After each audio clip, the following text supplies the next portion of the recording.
performance natin, na tayo'y nasa church tuwing Sunday, tayo kumakanta sa church. It's not all about performances. Amen? It's not about the labels we have. Oh, mas magaling ako na preacher. Mas kilala ako, mas mayaman ako, mas mapera ako, mas maganda ako. Hindi tayo nagpapagandahan dito. Say amen. Kaya ikaw sinasabi sa mga estudyante ko, huwag kayong maligid sa iba. Why? God is a God of variety. Amen. Hinayaan niyang na magkakaiba ang lahat. May pandak, may matangkad, may mataba, may payat. May pango, may maitim. May lagi nakangiti, may lagi nakasimango. Variety. Sa palagay mo, kung lahat tayo kamukha ni Brother Brian, baka magkasawan tayo, no? Pag lingon mo si Brother Brian, pag harap mo sa akla si Brother Brian. Pati yung sister, kamukha ni Brother Brian, baka magkasawan tayo. He is a God of variety. Hindi ito sabihin performances, hindi ito sabihin itong labels. Hallelujah. Hindi rin nag-uusapan dito yung ating mga past failures. Hindi rin nag-uusapan dito kung gano'ng kalaki yung kasalanan dati. Kung gano'ng ka kasama dati. Amen. It is not about past failures. Past na yun. Yung failures mo sa nakaraan, past na yun. Kung ano sabi ng scripture? But by your name. Why? He knows you. Pag alam ka ng shepherd, alam ng Diyos kung ano ang pangalan mo. Can you say amen? Hallelujah. Amen. When you can see the road ahead, He goes before you first. Pag meron kang nilalakbay ang mga tupa, nauna lagi ang shepherd, ang ating pastor. Lagi siyang nauna. He goes before you first. He is clearing your way. Nililinis niya yung iyong dadaanan. Di ba sabi ng scripture? Though I walk in the valley of the shadows of death. Amen. Huwag kayong matakot. I will fear no evil, sabi ni David. For thou art with me. Kasi ang Diyos ang nag-clear ng ating daan. Kung madawag sa dinadaanan mo, huwag kang matakot kasi ang shepherd, nililinis niya yung dadaanan mo. Kaya lang minsan niya makukulit na tupa, abay daan sa mga daan, hindi nililinis ang pastor. Ang gusto mong dadaanan niya, madadawag. Mas salimuot na buhay. Hallelujah. Sabi niya, the Lord is my shepherd. Though I walk through the valley of the shadows of death, kahit pa yung nilalakaran mo ay halos, valleys of the shadows of death, huwag kayong matakot, I will fear no evil, for thou art with me personally. Ang Diyos ang ating personal Savior. Amen. Hallelujah. Thy rod and thy staff, they comfort me. Hallelujah. Ano nagko-comfort sa atin? Ang pamalo ng Diyos. Minsan pinapalo tayo ng ating Panginoon. Hallelujah. Pero yun ang magko-comfort sa atin. Let me take this one. Sabi ng propeta ng ating Panginoon sa preaching niyang the good shepherd of the sheep. Sabi niya, he said, the true shepherd lays down his life for the sheep. Ang tunay daw na pastor, ibinibigay niya ang kanyang buhay sa kanyang tupa. Ibig sabihin, hindi niya pwedeng pabayaan ang kanyang mga tupa. Kahit mabangis pang lobo ito, kahit leon pa ito, sabi niya, he lays down his life for the sheep. Ang Diyos ang ating mabuting pastor.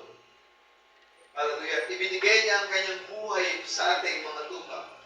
The hireling shepherd won't listen. He will run away and lead the sheep. Pero pagka bayarang pastor, amen, sabi dito ng propeta, he will run away. Iiwan ka niyan. Hallelujah. And lead the sheep. But the true shepherd stays with the sheep. Sabi niya, pero ang tunay na pastor ay nananatili sa kanyang mga tupa. And I'm so glad that he said these words. Sabi ng Panginoon, Lo, I am with you, even in you, until the end of the world. Ito ay nasabi ng ating Panginoon. Ako'y sa inyong palagi hanggang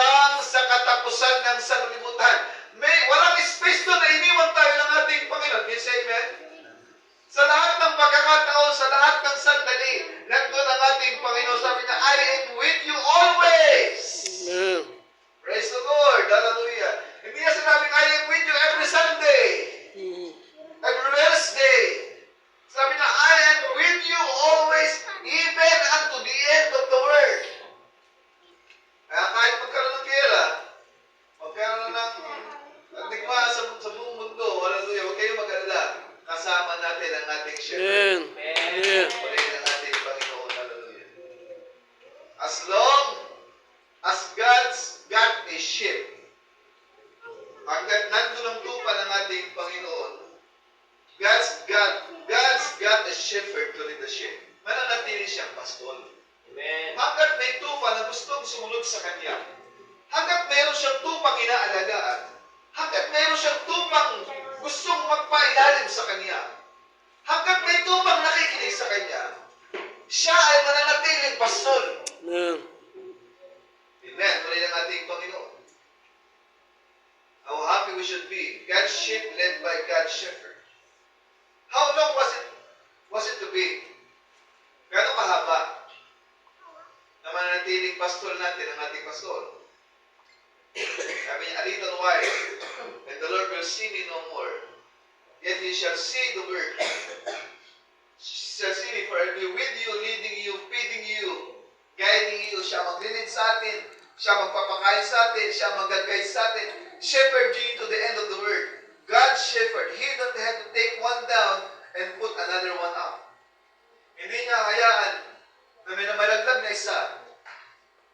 Eh, para doon sa isa, kunin yung isa. No. Wala siyang iiwan sa lahat ng kanyang sheep. He knows you.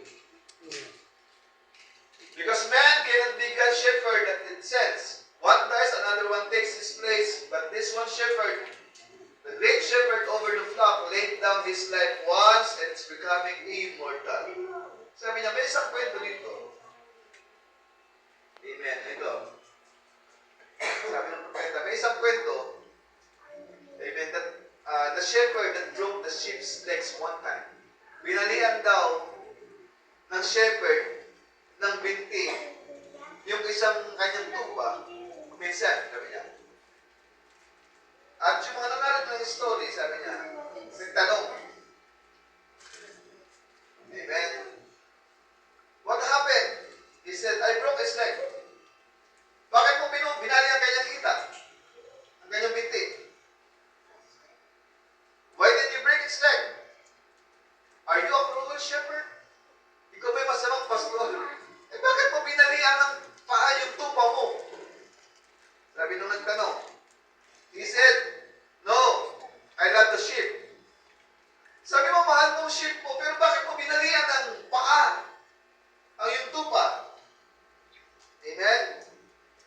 Sabi niya, no, I love the sheep, but the sheep got to running away from me. Kasi yung tupa na ito, binalian ko ng binti. Kasi takas ng takas. Alis ng alis.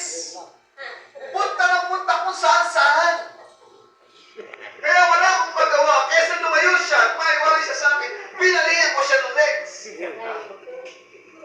Amen. Maraming mga Kristyano sa panahon natin ng ganito, di ba? Alis ng alis sa presensya ng ating Panginoon. Layas ng layas. Saan sa nagpupunta, sabi niya. Amen. But the sheep got running away from me. And he kept straying but out himself. Kaya nagkakulit kasi. Sabi ng pastor, ang sobrang kulit. Pinalis ko na nga siya, binalik ko na siya, pumunta na naman doon. Naalala mo tayo si Esther. Pinagalitan ko na, uwi na kayo sa bahay. Ang kulit, kasala ko pasunod ko na. Nawala sa likuran ko, yung pala, labi ko pala sa tricycle ni Kuya Mar. Ayun, napakot ko doon. Ayan. Tatlo, magkakasama, yung apat. Sabi ko, magsisunod na kayo sa akin. Kaya ganyan ang nangyayari sa mga sheep na hindi sumusunod sa pastor.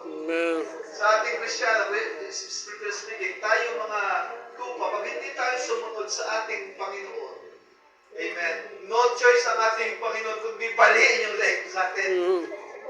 Para hindi tayo magkulit.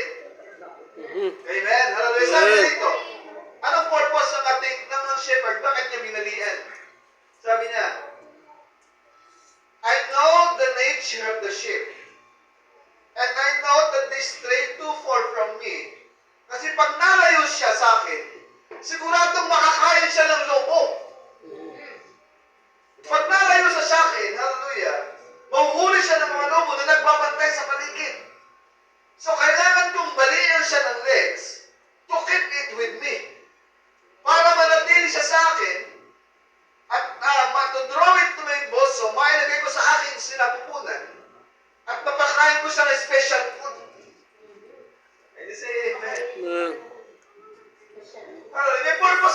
ating Panginoon. Kaya huwag kayo magtatampo sa Diyos kadalasan.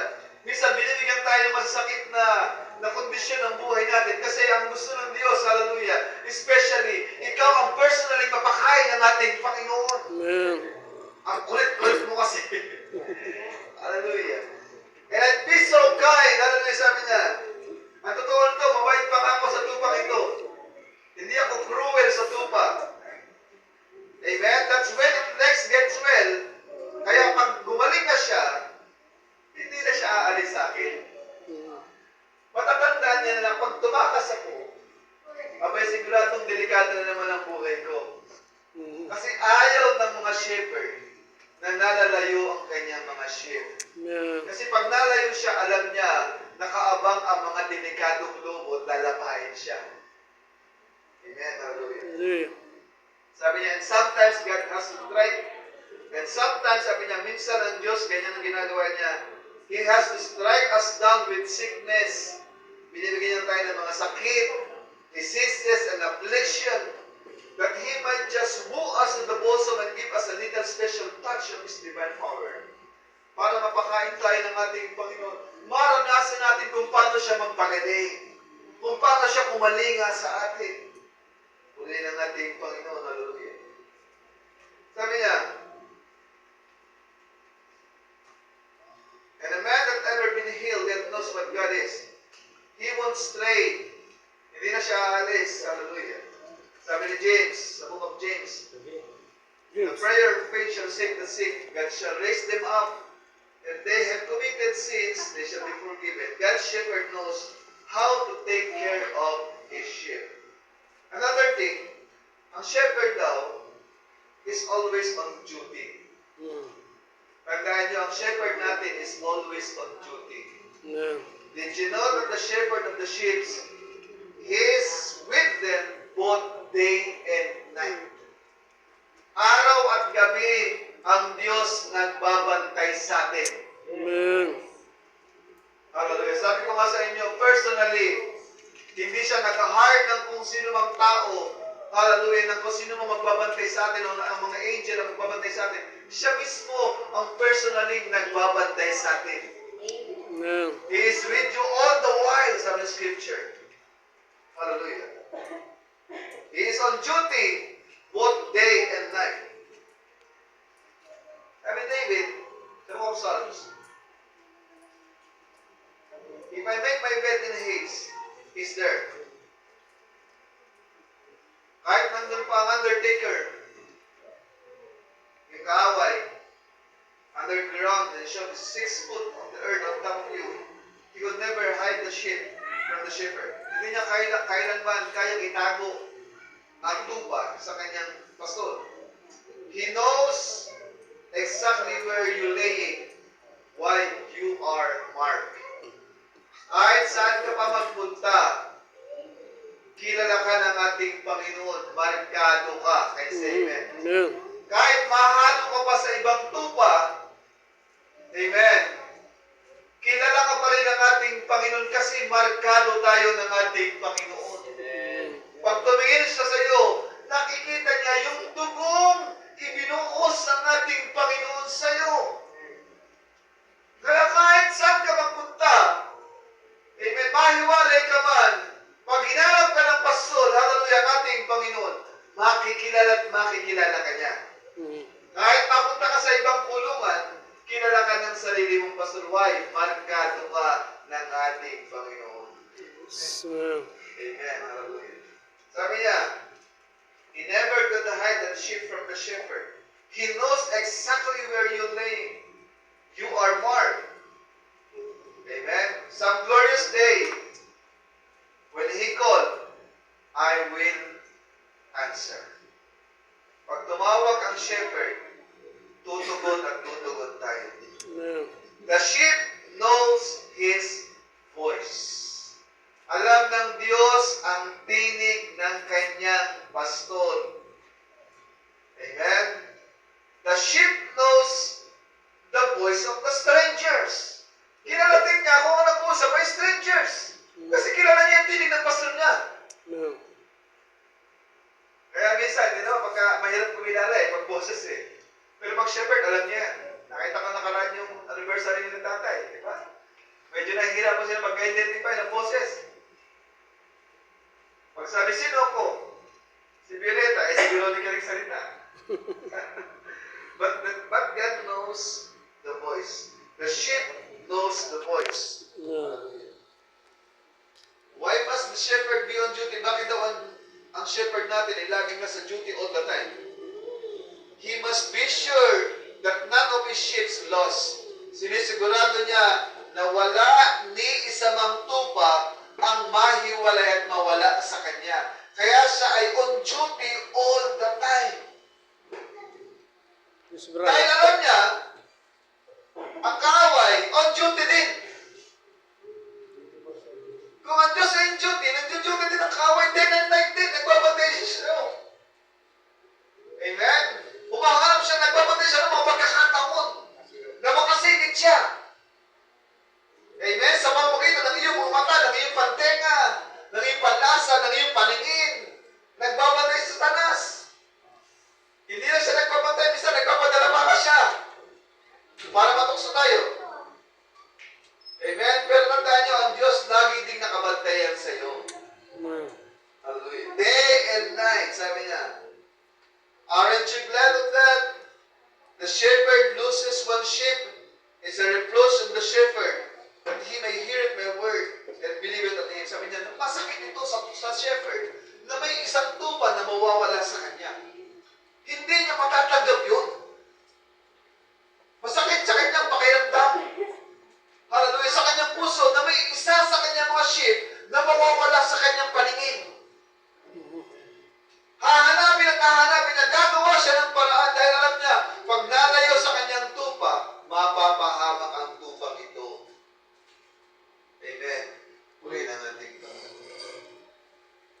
He that heareth my word and believeth on him instantly has everlasting life, and shall never come to the judgment, but pass from death to life. Shepherds won't lose his sheep. Now, if you are a sheep, ayaw ng Diyos na may mawawala sa kanyang tupa. Amen. At tayo, mga kapatid, tandaan nyo, hallelujah, hindi tayo sa Book of Psalms, sa binasa natin passage kanina, balikan natin. He restored my soul, he leadeth me in the paths of righteousness for his name's sake. Though I walk through the valley of the shadows of death, I will fear no evil, for thou art with me. Thy rod and thy staff, they comfort me. Thou preparest a table before me. Sino daw ang naganda ng table? Ang ating Panginoon. Kaya hindi tayo passers-by. You are not an overlooked passers-by. Why? You are an honored guest. Sandaan sa labesang inilantad ng ating pastor. Hindi tayo napadaan lang, Brother Well, di ba? Dahil ang hinanda ng Diyos sa table, may mga taong sadyang nakaupo na para doon.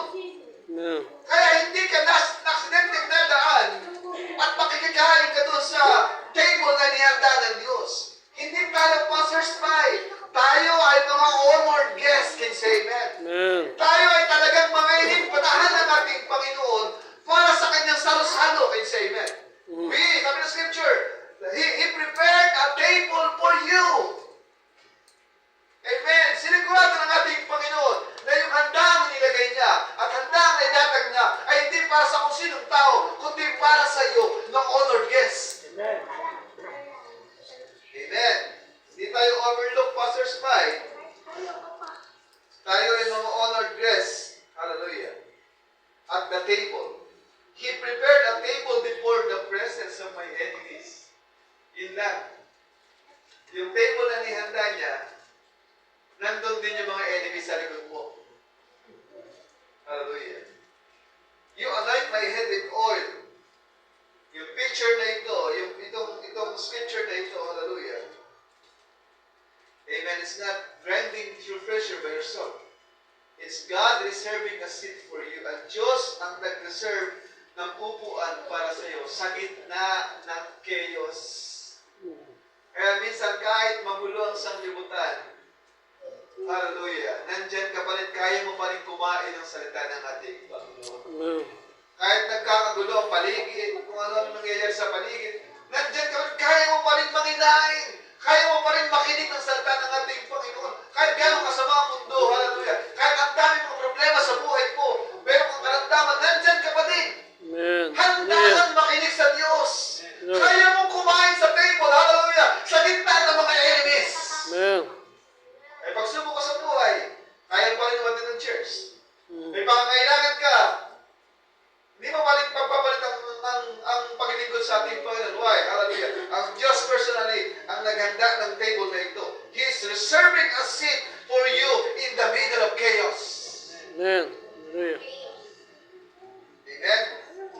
Habang nasa likod po yung mga tao, hallelujah, na inaantay kang bumagsak, inaantay kang mahulog, inaantay kang magkamali. Amen? But God set up your comeback at the very same table. Pero ang Diyos, inaantay ang iyong pagbabalik sa parehas na lamesa inihanda ng ating Panginoon. Hindi niya ito pwedeng paupuan sa iba kasi this seat is reserved